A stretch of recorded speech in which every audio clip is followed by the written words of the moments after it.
Il était une fois, voilà 20 ans, une collectivité de gynécologues obstétriciens à Strasbourg qui décidèrent d'organiser ensemble leur formation permanente et de le faire de la manière la plus conviviale qui se puisse être.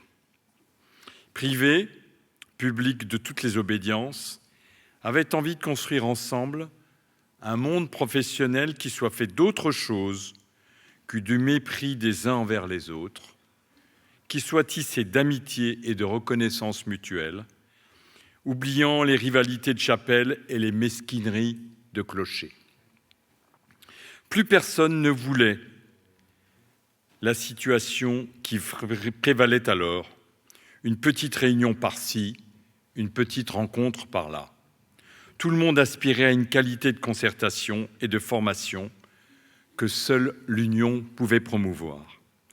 L'Alsace, même si les pratiques y étaient parfois diverses, recelait depuis longtemps une qualité professionnelle exceptionnelle dans notre discipline.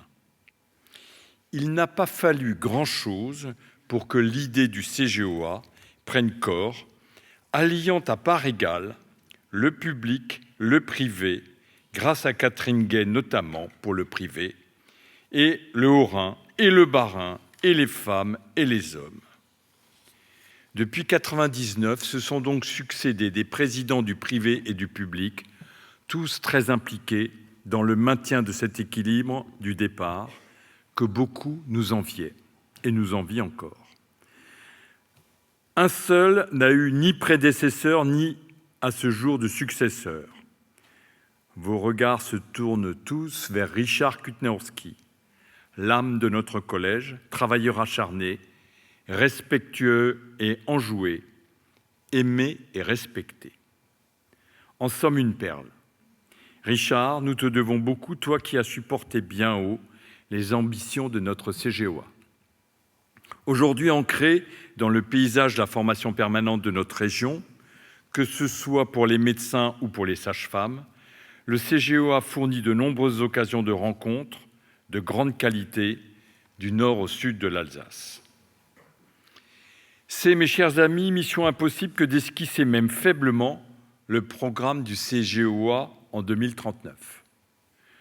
Tout aura changé d'ici là et nos élèves pratiqueront encore moins que nous le métier que nous leur aurons appris et regarderont avec étonnement les préoccupations des gynécologues et obstétriciens de 2019.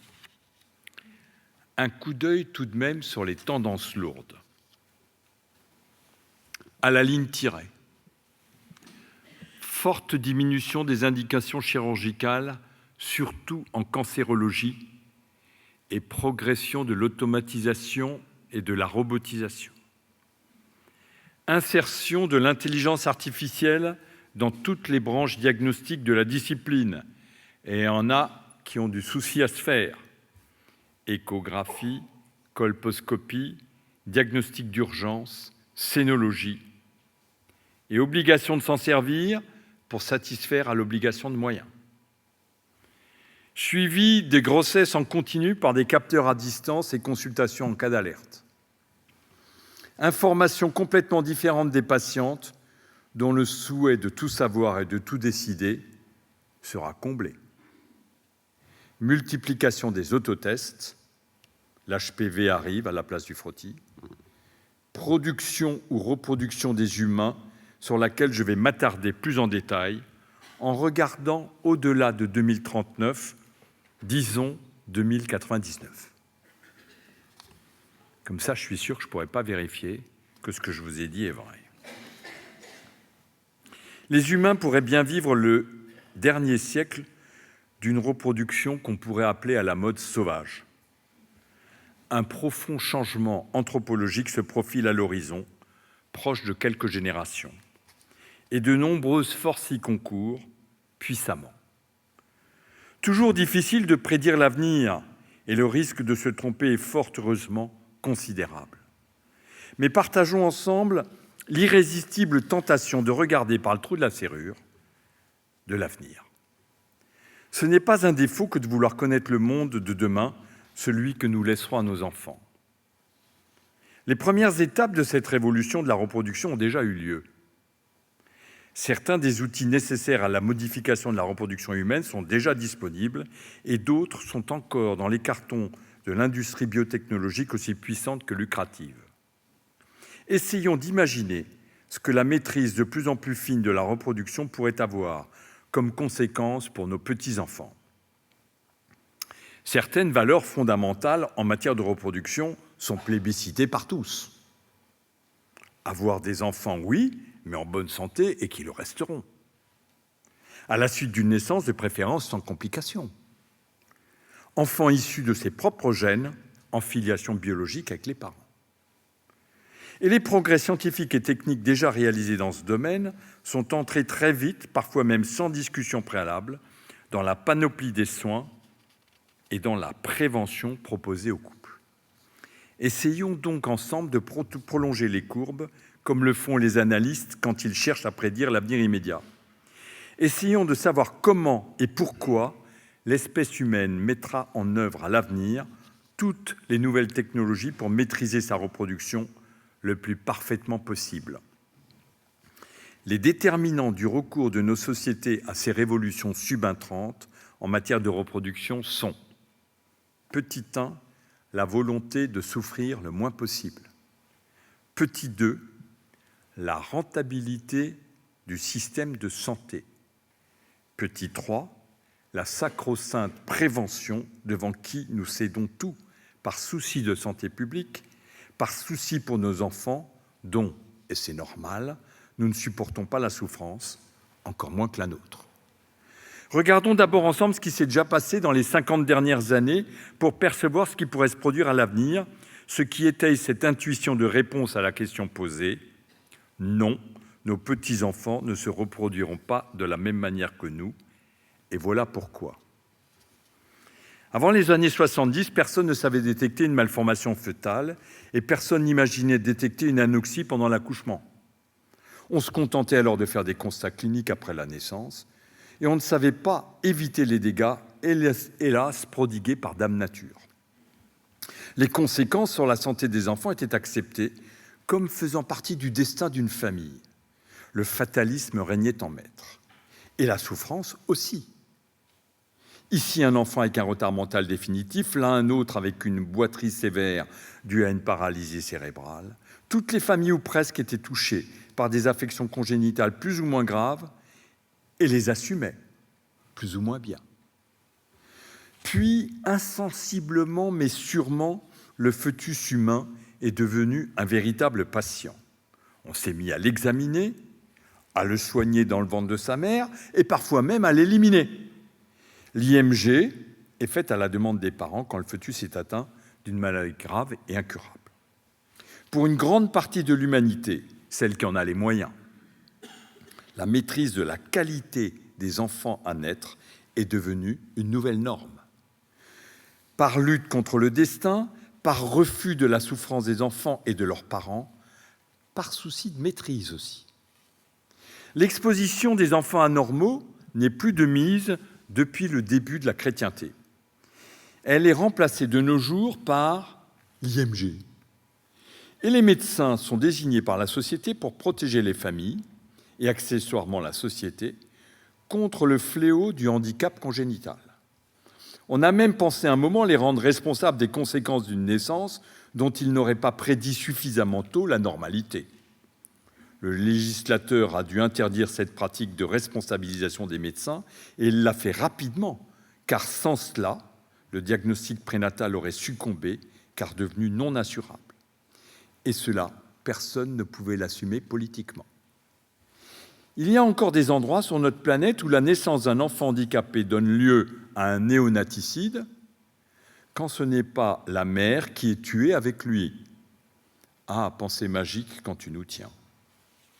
La mise à mort des enfants malformés à la naissance a cédé la place, sécularisation de nos sociétés oblige, au diagnostic prénatal, dont l'extension recouvre aujourd'hui, sous une forme ou sous une autre, toute la planète. L'exposition a changé de moment.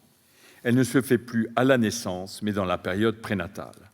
Le fœtus est scruté, analysé, parfois même soigné in utero quand il est malade, une véritable médecine est née, avec ses diagnostics et ses traitements. La médecine fœtale, qui a, en plus des autres médecines, le droit non discuté à l'euthanasie active quand le fœtus est trop atteint et qu'on le sait à l'avance, qu'on ne pourra pas le guérir. Partout, c'est possible pour de bonnes ou de mauvaises raisons. On examine les fœtus in utero. Mauvaise raison, connaître son sexe et ne pas laisser venir au monde un enfant qui n'a pas le sexe souhaité par ses parents. C'est sûrement moins cruel d'ailleurs de faire ainsi que de le laisser mourir par défaut de soins les petites filles dans leur première année de vie. Le sexe féminin est considéré dans certains endroits comme une véritable malformation. Il manque d'ailleurs 200 millions de femmes sur la planète. Et dans certaines régions du monde, il y a des villages où il n'y a plus que des hommes, plus une seule femme. Quand les humains accèdent à la maîtrise totale, c'est toujours en même temps pour le meilleur et pour le pire. Le monde occidental, d'ailleurs, ne peut guère donner de leçons. Si on prend un peu de notre sacro-saint, si on perd un peu de notre sacro-saint pouvoir d'achat quand on fait un enfant, on en perd beaucoup quand on a un enfant handicapé. Et chacun le sait. L'aide de l'État, hautement insuffisante. Les demandes de l'État et de la société à l'égard des médecins sont donc claires. Mettre les familles à l'abri de la naissance d'un enfant handicapé. Et comme la moyenne d'âge des femmes à la première grossesse n'a cessé d'augmenter depuis 50 ans, le nombre de grossesses avec enfants trisomiques a augmenté dans des proportions considérables. Il y a aujourd'hui en France 2000 IMG par an pour diagnostic de trisomie. Et plus de 98% des femmes qui savent porter un enfant trisomique la demandent. Les premiers diagnostics prénatals ont eu lieu dans les années 70, peu après la découverte de la cause de cette maladie par une immense chercheuse, Marthe Gauthier, qui s'est fait voler sa découverte par son patron, Jérôme Lejeune. Mais l'amniosynthèse nécessaire au diagnostic faisait perdre accidentellement, par fausse couche, une grossesse normale pour 100 à 200 prélèvements. De plus, cette analyse du liquide amniotique était onéreuse. On a donc limité cet examen pour ces deux raisons aux femmes de plus de 38 ans. Mais le plus grand nombre de grossesses ayant lieu avant 38 ans, cette méthode laissait naître beaucoup d'enfants trisomiques et la pression s'est accentuée pour que les femmes dès 35 ans puissent également bénéficier de ce dépistage pris en charge par la société. Outre que cet élargissement des indications ne fut pas très efficace pour détecter plus de trisomie 21, il augmenta le nombre de pertes fœtales d'enfants non malades liés à ce dépistage. Et quoi de plus difficile pour un couple, mais aussi pour le médecin, que de perdre un enfant désiré et normal, alors qu'on ne souhaitait qu'être rassuré sur sa normalité. Or, l'IMG après un diagnostic prénatal, vous le savez tous, est une épreuve d'une exceptionnelle difficulté pour les femmes et leurs conjoints. Non seulement on se sent responsable d'avoir conçu un enfant porteur d'un handicap, mais en plus on doit décider soi-même de mettre fin à ses jours. Ce deuil-là est parfois si difficile que femmes et couples ont besoin, parfois pendant des années, de l'aide de groupes de parole pour arriver à s'en sortir. Et certaines n'arrivent jamais à se pardonner cette décision. Cher payé donc ce dépistage des premiers temps, qui ajoutait à la lourdeur blessante des IMG les pertes fœtales, simplement parce qu'on avait consenti à ce dépistage pour être rassuré. Et comment ne pas consentir, alors que tout dans notre société pastorienne de la prévention pousse les parents à s'y soumettre? Très difficile, moins de 1% des femmes et des couples refusent encore aujourd'hui ce dépistage. Mais la technique était là qui s'améliorait. On a découvert les marqueurs sériques. Les premiers marqueurs utilisés dans les années 90 n'étaient pas bons, car ils étaient positifs trop souvent. On faisait donc beaucoup d'amniosynthèse pour rien, simplement pour rassurer des couples injustement inquiétés par le dosage de ces marqueurs, avec les conséquences de ces fausses couches qui, bien que rares, étaient toujours catastrophiques et très culpabilisantes pour tout le monde. Ces premiers tests faisaient perdre 2 enfants sains pour détecter un enfant malade. Et malgré cela, on en fit un dépistage proposé à toutes les femmes et remboursé par la sécurité sociale. Ce mauvais test était quasiment toujours accepté par les parents, tant le spectre de la naissance d'un enfant trisomique était fort, pour les pouvoirs publics qui voyaient augmenter les dépenses de santé et pour les parents qui ne voulaient pas exposer leur famille. On condamna même des médecins qui n'avaient pas été capables de la détecter, et il fallut la loi anti-perruche pour que cette mauvaise manière de rendre les médecins responsables d'une anomalie génétique, c'est ça. Mais la technique était là qui s'améliorait. On trouva de nouveaux marqueurs, plus précis, moins souvent faussement positifs. On faisait donc moins d'amniosynthèse, on perdait moins d'enfants du fait du dépistage de la trisomie 21. Mais on en perdait encore, et c'était tout aussi intolérable que par le passé. Mais la technique était là qui s'améliorait. Tout le monde considéra que la détection de la trisomie 21 par une simple prise de sang à la mère, appelée diagnostic prénatal non invasif, était une avancée considérable. Ce nouveau test est aujourd'hui appelé à remplacer les anciens tests par trop inexacts. Grâce à lui, il ne devrait plus y avoir à l'avenir de pertes fétales liées au dépistage de la trisomie 21. Progressivement, ce test dans le sang de la mère sera proposé à toutes les patientes à mesure que son prix baissera et qu'il y aura suffisamment de labos à même de le pratiquer. Ce qui a fait à juste titre dire à Didier Sicard, ancien président du CCNE, qu'on s'apprêtait à éradiquer la trisomie 21 dans notre pays. Mais on ne peut pas être à la fois favorable au diagnostic prénatal et ne pas se réjouir de ce qu'il devienne moins dangereux, en même temps que plus efficace. Mais la technique est là qui s'améliore. Ne pourrait-on pas trouver à l'avenir un moyen technique qui permette d'éviter à la fois les pertes fétales liées au dépistage, mais aussi les IMG, si lourdes et si dommageables pour les patientes? Ce moyen existe déjà. Il s'appelle diagnostic préimplantatoire. Il consiste à analyser sur 2 cellules de l'embryon humain au 3e jour après sa fécondation son génome pour ne réimplanter dans l'utérus qu'un embryon à coup sûr indemne de trisomie 21. 2 inconvénients à cette méthode, son coût et la nécessité d'en passer par une fécondation in vitro.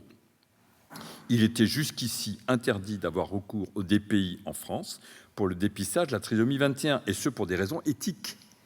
Il est fort probable que la nouvelle loi bioéthique l'autorise, car réaliser un DPI pour une autre maladie qui se transmet dans une famille et ne pas en profiter pour regarder la trisomie 21 avant de réimplanter l'embryon dans l'utérus de sa mère, situation actuelle, a amené à des IMG pour trisomie 21 après qu'on ait fait un DPI pour éviter une autre maladie héréditaire. Difficile, voire illogique, d'interdire un test sur l'embryon qu'on autorise sur le même fœtus 3 mois plus tard. Mais la technique est là qui s'améliore. Le DPI peut conduire à détecter tellement de pathologies différentes qu'aucun des quelques embryons disponibles pour l'analyse ne soit indemne. Pas assez d'embryons pour en trouver un qui n'ait aucune maladie ou probabilité de maladie. Qu'à cela ne tienne, les travaux sur les cellules souches devraient nous permettre, dans un avenir proche, de disposer de suffisamment d'ovules pour avoir, pour un même couple, plusieurs centaines d'embryons et en analyser tranquillement in vitro les qualités et défauts. On ne replacerait alors dans l'utérus qu'un embryon dont on serait quasiment sûr qu'il n'a pas d'anomalie génétique parmi toutes celles que l'on connaît déjà. La même technique vient pallier une des grandes souffrances des couples en désir d'enfant, qui est constituée par l'impossibilité de transmettre ses propres gènes à l'enfant, par absence de gamètes de l'un ou de l'autre côté du couple, voire des deux. Le remplacement des spermatozoïdes ou des ovules manquants par un don de gamètes ou d'embryons implique un deuil plus ou moins douloureux, celui de ne pas pouvoir transmettre son propre capital génétique. Fabriquer des gamètes artificielles à partir d'une cellule souche récupérée ailleurs dans l'organisme pourrait mettre fin aux dons de sperme et d'ovocytes, terminer l'exode dans les pays limitrophes pour trouver des ovules, et puis ce sera bientôt possible de conserver ses propres ovules quand l'horloge qui tourne affole les compteurs et ternit, voire obère, les relations amoureuses, désormais centrées prioritairement et en urgence sur la recherche d'un père. Conserver ses propres ovules et éviter ainsi la difficile quête d'une grossesse alors que la nature rechigne quand l'heure est dépassée. La technique est là qui repousse sans cesse les limites du réel. Oui, mais un enfant peut naître normal et contracter ultérieurement une maladie grave, comme le sida par exemple. Qu'on se rassure, la technique est toujours là qui s'améliore. C'est déjà annoncé par un chercheur chinois formé aux États-Unis, où il a appris la technique du copier-coller sur le génome, et 3 enfants seraient déjà nés avec une modification génétique qui les rend théoriquement plus résistants au sida, modification qui se transmettrait à leurs enfants. Si c'est vrai, et si ce n'est pas une infox, la communauté scientifique n'a pas encore validé cette annonce, Et il semble d'ailleurs que les individus porteurs de cette particularité, j'ai lu ça la semaine dernière, aient une plus faible espérance de vie. Oui, mais un enfant peut disposer au départ d'un capital génétique tout à fait normal et pâtir d'une exposition in utero à des toxiques qui risquent d'altérer son développement à cette période d'une extrême vulnérabilité. On vit dans un monde de plus en plus pollué. L'affaire récente des bébés nés sans bras dans un territoire assez restreint de la France, 50 fois plus que dans la population générale, fait suspecter un effet indésirable d'une pollution chimique responsable de ces anomalies. On sait que les produits chimiques, en particulier les perturbateurs endocriniens, ne sont pas sans effet sur les fœtus dans le ventre de leur mère. Et comme les industriels continuent de déverser dans la nature des nouveaux produits chimiques dont ils n'ont pas testé la dangerosité, ce serait trop cher, on va finir par empoisonner ici ou là notre environnement de manière si sévère qu'il semblera plus raisonnable de placer nos embryons à l'abri d'une atmosphère aussi dangereuse. Pourquoi pas dans un utérus artificiel ? Ce qui aujourd'hui serait refusé tout net par les femmes, ne plus vivre leur grossesse, sera alors accepté sans réticence, tant les scandales de contamination par les successeurs de la dioxine auront fait le lit de ce renoncement. D'autant que la grossesse est un moment où des complications médicales peuvent se produire pour la mère et pour l'enfant, et d'autant que l'accouchement est toujours un instant à risque dans la vie d'une femme.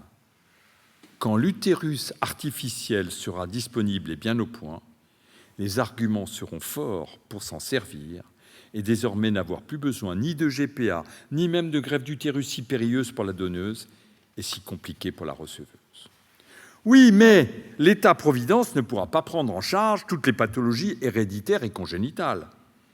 Il se pourrait bien qu'un jour les soins de l'enfant ne soient pas pris en charge par la collectivité que pour ceux qui se seront soumis au programme de prévention et de santé de l'enfant à naître. Les enfants qui auront été faits sous la couette, à la sauvage, et qui auront une anomalie héréditaire, voire qui auront été touchés par la pollution dans le ventre de leur mère, pourraient ne plus être aidés par une solidarité nationale exsangue après avoir payé tous les programmes de prévention exigés sur les ronds-points. Aujourd'hui, dans notre société handiphobe, un couple qui essaye de mettre son enfant trisomique dans une classe comme les autres se le voit souvent rejeté par les parents des autres chères têtes blondes, de peur qu'il n'abaisse le niveau. C'est le contraire, bien sûr, mais qui le sait et qui l'accepte ? La trisomie 21 serait d'ores et déjà une bavure médicale ou, à tout le moins, la conséquence de ne pas avoir fait suivre sa grossesse correctement dans notre société addictive à la sacro-sainte prévention. Demain, ceux qui n'auraient pas suivi les possibilités offertes par la médecine préventive pastorienne et qui, de fait, solliciteraient la solidarité nationale pour les aider à soigner leur enfant touché par une maladie héréditaire qu'on aurait pu éviter, risquent fort de ne plus être aidés par manque de moyens. Des embryons, ça s'est passé en Sardaigne avec la thalassémie. On a pu rembourser les soins aux thalassémiques quand les parents n'avaient pas accepté le dépistage prénatal. Il n'y a plus de thalassémie en Sardaigne. Des embryons sans anomalie génétique, protégés artificiellement contre certaines maladies graves, élevés en batterie dans des couveuses collectives à l'abri de la pollution dangereuse et issus d'une sélection qui assurera aux parents le mieux qu'ils peuvent attendre en matière de reproduction sans laisser cela au hasard, un tableau digne d'Aldous Huxley, qui pourrait nous apparaître comme déplaisant, voire même inacceptable. Bienvenue à Gattaca d'Andrew Niccol, réalisateur visionnaire de 1997, dans son film, les enfants nés sans contrôle s'appellent déjà les invalides. Pas sûr d'ailleurs que ce tableau peu rassurant soit encore inacceptable pour nos arrière-petits-enfants, qui auront, eux, de bonnes raisons d'accepter ces contraintes, qui leur paraîtront toutes naturelles. Homo sapiens supporte mal la frustration, et il fait toujours le meilleur et le pire de chacune de ses découvertes. Et si ce n'est pas ici, ce sera là, marqué depuis toujours par une nature déficiente, qui lui fait tordre la nature à sa convenance au-delà du raisonnable. Il est sans cesse animé d'une incorrigible avidité de maîtrise de ce corps jugé si incomplet. Son autoproclamation d'aboutissement de l'évolution après s'être installé tout seul sur le trône de la création sans y avoir été invité par qui que ce soit, cache mal sa nudité, son manque de vélocité et son absence de défense naturelle qui en font un véritable invalide dans ce monde de prédation généralisée. Normal alors qu'il veuille tout maîtriser, normal qu'il veuille améliorer son corps, l'augmenter, le rendre plus performant, normal aussi qu'il soit de plus en plus vigilant sur les qualités de sa reproduction pour avoir des petits de plus en plus doués et compenser par là même son avoir moins congénital. La spirale de la transformation de nos corps est engagée depuis toujours et rien ne saurait l'arrêter, ni les comités d'éthique, ni les lois, ni les frontières. On sait bien que dès qu'une nouvelle technique dans le domaine de la reproduction est disponible, elle est plébiscitée puis mise en œuvre. Et vite, concurrence entre les peuples oblige. L'humanité est donc arrivée à un tournant. Nos arrière-petits-enfants feront-ils encore partie de l'espèce Homo sapiens sapiens ? Comme si la répétition du mot devait conférer une sagesse dont nous sommes si incertains. Où seront-ce les premiers d'une nouvelle espèce, Homo protheticus ou Homo hybridus ? On peut déjà ouvrir le concours des dénominations, car la chose me paraît certaine. Nos arrière-petits-enfants ne se reproduiront sûrement plus à l'ancienne. Plutôt mieux de le savoir, de le prévoir, et pour tout dire, de l'anticiper. Merci de votre attention.